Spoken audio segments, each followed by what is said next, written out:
Number 1, Somnath ज्योतिर्लिंग। शिव पुराण के कोटि रुद्र संहिता के अनुसार ज्योतिर्लिंग में सबसे पहले सोमनाथ का नाम आता है। प्रजापति दक्ष ने अपनी 27 कन्याओं का विवाह चंद्रमा के साथ किया था। चंद्रमा को स्वामी के रूप में पाकर दक्ष कन्याएं विशेष शोभा पाने लगी तथा चंद्रमा भी उन्हें पत्नी के रूप में पाकर निरंतर सुशोभित होने लगे।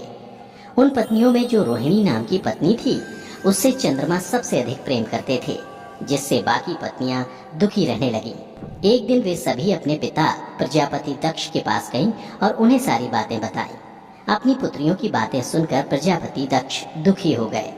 फिर चंद्रमा के पास जाकर शांति पूर्वक बोले, हे वत्स, तुम निर्मल कुल में उत्पन्न हुए हो। तुम्हारे आश्रय में रहने वाली जितनी भी स्त्रियां हैं, उन सब के प्रति तुम्हारे मन में भेदभाव क्यों है? तुम किसी को अधिक और किसी को कम प्रेम क्यों करते हो? अब तक जो किया सो किया, अब आगे फिर कभी ऐसा भेदभाव पूर्ण बर्ताव तुम्हें नहीं करना चाहिए, क्योंकि उसे नरक देने वाला बताया गया है। प्रजापति दक्ष चंद्रमा को ये बातें बतलाकर अपने घर को लौट आए। उन्हें पूर्ण विश्वास था कि चंद्रमा अब भेदभाव पूर्ण बर्ताव नहीं करेगा, परंतु चंद्रमा ने प्रजापति दक्ष की बात नहीं मानी। वे रोहिणी में इतने आसक्त हो गए कि उन्होंने दूसरी किसी पत्नी का कभी आदर नहीं किया। इस बात को सुनकर दक्ष दुखी हो फिर चंद्रमा के पास गए और उनसे बोले, हे वत्स, मैं पहले भी कई बार तुमसे प्रार्थना कर चुका हूँ, फिर भी तुमने मेरी बात नहीं मानी, इसलिए आज मैं तुम्हें शाप देता हूँ कि तुम्हें क्षय रोग हो जाए। इतना कहते ही चंद्रमा क्षण भर में क्षय रोग से ग्रसित हो गए। उनके क्षीण होते ही तीनों लोकों में हाहाकार मच गया। यह देख इंद्र सहित सभी देवतागण और ऋषि महर्षि परमपिता ब्रह्मा जी के पास गए और उन्हें चंद्रमा के बारे में सारी बातें बतलाईं। तब ब्रह्मा जी ने कहा, देवताओं एवं ऋषियों, जो हुआ सो हुआ, उसे पलटा नहीं जा सकता, किंतु उसके निवारण के लिए मैं तुम्हें एक उपाय बताता हूँ। चंद्रमा से जाकर आप सभी कह दें कि वह प्रभास नामक शुभ क्षेत्र में जाएं और वहाँ विधि पूर्वक महामृत्युंजय मंत्र का जाप करते हुए भगवान शिव की आराधना करें। अपने सामने शिवलिंग की स्थापना करके वहाँ चंद्रमा नित्य तपस्या करें। इससे प्रसन्न होकर शिव उन्हें क्षय रहित कर देंगे।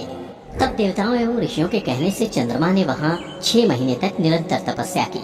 फिर एक दिन भक्त वत्सल भगवान शिव प्रसन्न होकर उनके सामने प्रकट हुए और चंद्रमा से बोले, हे चंद्र, तुम्हारा कल्याण हो, तुम्हारे मन में जो भी अभीष्ट हो वह वर मांगो।